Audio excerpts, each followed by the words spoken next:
अब दोस्तों ये जो आगे की वीडियो है ये शायद इतिहास ना हो, लेकिन ये कुछ सवाल ज़रूर हैं।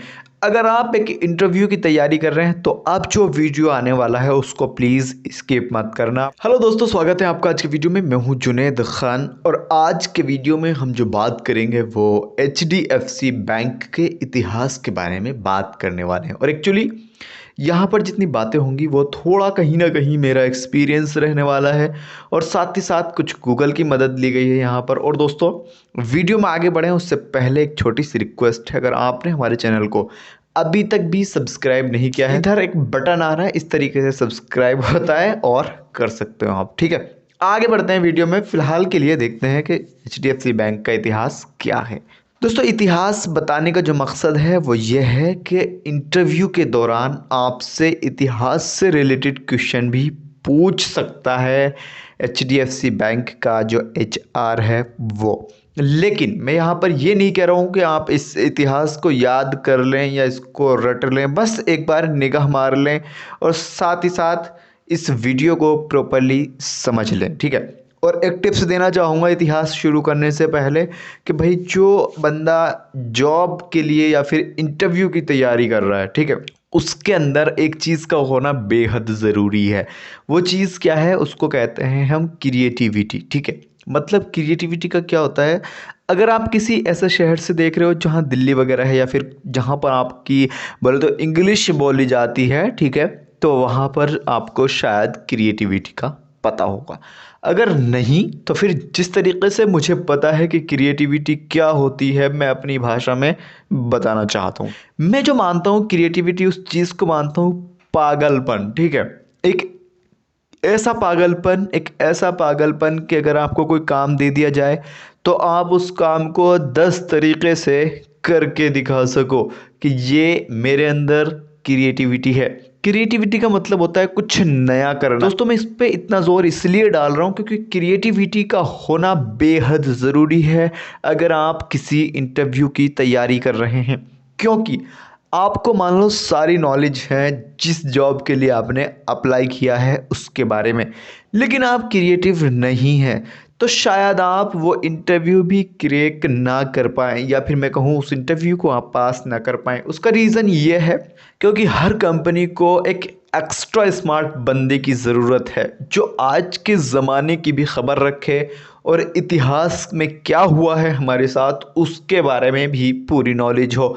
बातों को थोड़ा कम खींचते हैं और अपने टॉपिक पे आ जाते हैं। HDFC बैंक का इतिहास खंगालते हैं। इतिहास खंगालने के पीछे एक छोटा सा रीज़न और है दोस्तों, वो रीज़न ये है कि इस इतिहास के अंदर से आपसे न जाने कौन सा सवाल पूछ सकते हैं एग्जामिनर, तो इसीलिए इस वीडियो को पूरा लास्ट तक देखना। सबसे पहले बात करते हैं HDFC बैंक की। स्थापना जो हुई थी वो 1994 ईस्वी में हुई थी।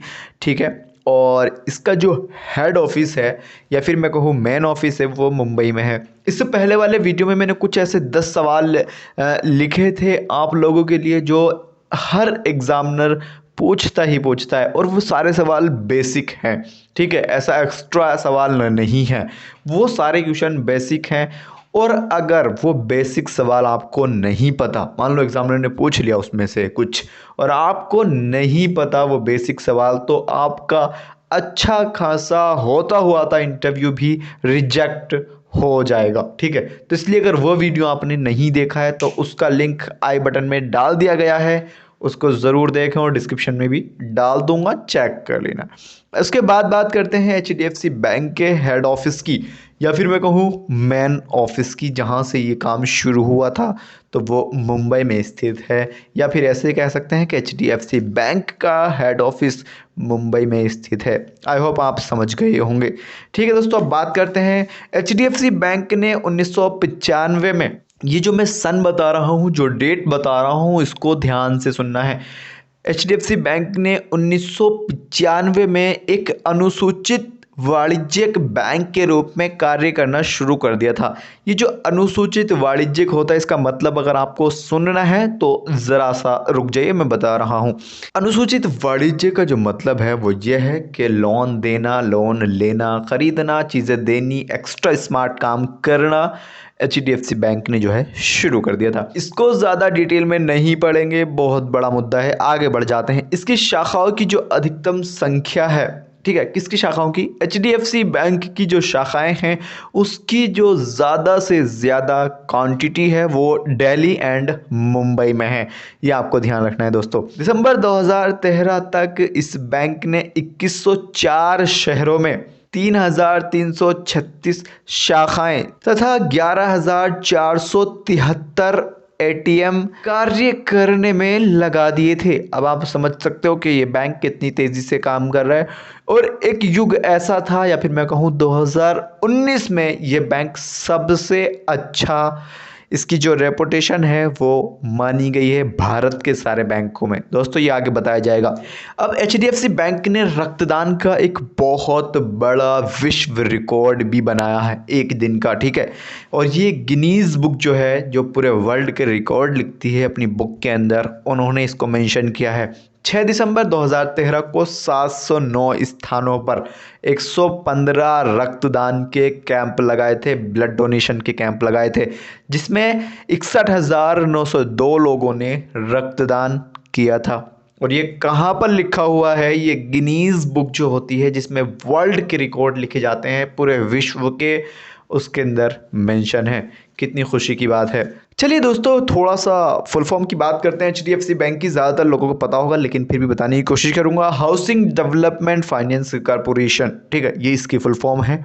याद कर सकते हो तो बड़ी अच्छी बात है, नहीं तो कोई ज़रूरत इसकी नहीं है। 17 अक्टूबर 1977 को HDFC बैंक को PLC यानी कि पब्लिक लिमिटेड कंपनी के रूप में स्थापित किया गया था। कब किया गया था दोस्तों? 17 अक्टूबर 1977 को, ठीक है। ये डायरेक्टली बैंक नहीं था। 1994 में सारे लोगों को पता है कि इसका जन्म हुआ था, लेकिन उससे पहले ही 17 अक्टूबर 1977 को ये एक बैंक तो नहीं था लेकिन पब्लिक लिमिटेड कंपनी बनाई गई थी। इसी के चलते इसी के ऊपर HDFC बैंक रखा गया है, ठीक है। जैसे एक बिल्डिंग है वो एक कंपनी है, उसके ऊपर फिर HDFC बैंक खोल दिया और धीरे धीरे करके इन्होंने अपनी शाखाएं काफ़ी ज़्यादा फैला के रखी हैं।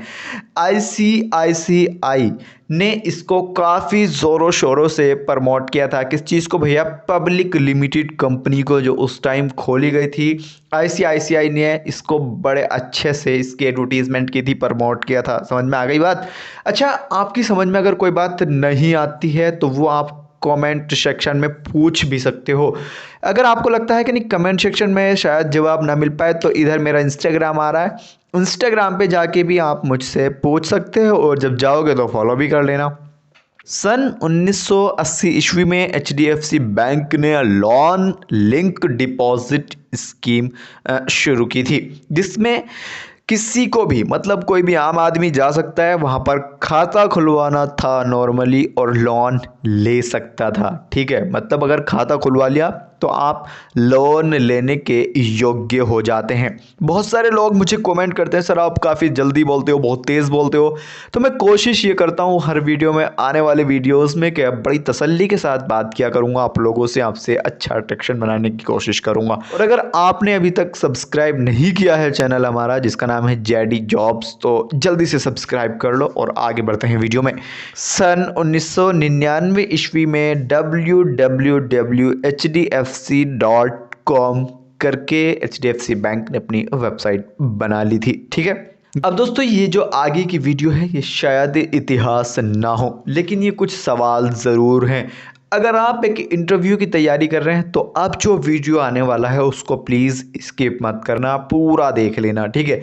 और ये बड़ा इम्पोर्टेंट पार्ट है इस वीडियो का, अगर यहाँ तक आए हो तो लास्ट तक ज़रूर देखना। HDFC बैंक जो अपने ग्राहक को सर्विस देता है वो कौन कौन सी सर्विस होती हैं मैं आपको बता रहा हूँ। और ये सर्विस शायद अगर आप एक HDFC बैंक के ग्राहक हैं तो आपको भी शायद पता हो। जैसे यहाँ पर लिखी हुई मैं आपको बता रहा हूँ। नंबर 1 पे है क्रेडिट कार्ड्स, नंबर 2 पे है बैंकिंग, नंबर 3 पे है कंज्यूमर बैंकिंग, नंबर 4 पे हमने रखा है फाइनेंस एंड इंश्योरेंस को, और नंबर 5 पे रखा है इन्वेस्टमेंट बैंकिंग, और नंबर 6 पे है प्राइवेट बैंकिंग, नंबर 7 पे है वेल्थ मैनेजमेंट सिस्टम। ठीक है, आई होप आप सारी चीज़ें समझ गए होंगे जितनी मैंने बताने की कोशिश की है। ये सवाल नहीं है, लेकिन हाँ ये एक इसी का हिस्सा भी है।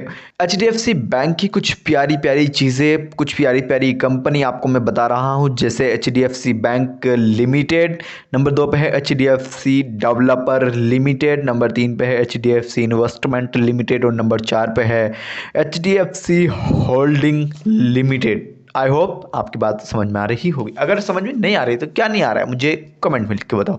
अगर आपने अब तक वीडियो देखा है तो फिर आपको ये आगे का वीडियो ज़रूर देखना चाहिए, क्योंकि मैं यहाँ पर जो बात आपको बता रहा हूँ ये किसी इंटरव्यू वगैरह से रिलेटेड तो नहीं है, लेकिन हाँ ये इसी का एक हिस्सा है। अगर आपसे एग्जामिनर ने ये सवाल पूछ लिया और आपको इसका जवाब नहीं पता है, फिर आपकी वाट लग सकती है, आपको अपने इंटरव्यू का रिजेक्शन का सामना भी करना पड़ सकता है।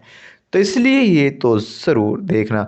HDFC बैंक के CEO जो वर्तमान में भी हैं और सबसे पहले भी हैं, उनका नाम है आदित्य पुरी। आई होप आप समझ गए होंगे। HDFC बैंक ही भारत का सबसे पहला ऐसा बैंक है जिसने वीज़ा के साथ, ठीक है, वीज़ा के साथ मिलकर एक इंटरनेशनल डेबिट कार्ड लॉन्च किया था और साथ ही मास्ट्रो कार्ड का भी निर्माण करके उसको जारी कराया था। क्लियर है ना सबको? अगर कोई बात समझ में नहीं आती है उसको रिपीट कर सकते हो, कमेंट सेक्शन में मुझसे पूछ सकते हो, इंस्टाग्राम पे भी पूछ सकते हो। HDFC बैंक भारत का पहला ऐसा बैंक है जिसने अपने ग्राहक को मोबाइल बैंकिंग प्रोवाइड किया है या फिर कराई है। समझ में आ गई बात? HDFC बैंक संपत्ति के हिसाब से, यानी कि पैसे के हिसाब से, पूंजी के हिसाब से भारत का सबसे बड़ा ऋणदाता, आई मीन लोन वगैरह देने में, पैसा देने के मामले में निजी बैंक है। क्लियर है?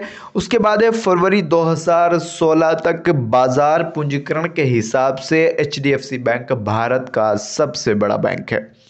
क्लियर है दोस्तों? बात करते हैं रेपुटेशन की कि ये इसकी मतलब HDFC बैंक की रेपुटेशन कैसी है। HDFC बैंक 2019 में टॉप 100 कंपनी में नंबर 60 पे आता है, 60 पे आता है। आई होप आप समझ गए होंगे। एक पत्रिका है जिसका नाम है फाइनेंस एशिया और ये ग्लोबल पत्रिका है, जिसके अनुसार 2019 का भारत का सबसे अच्छा बैंक जो है वो HDFC बैंक को बताया गया है।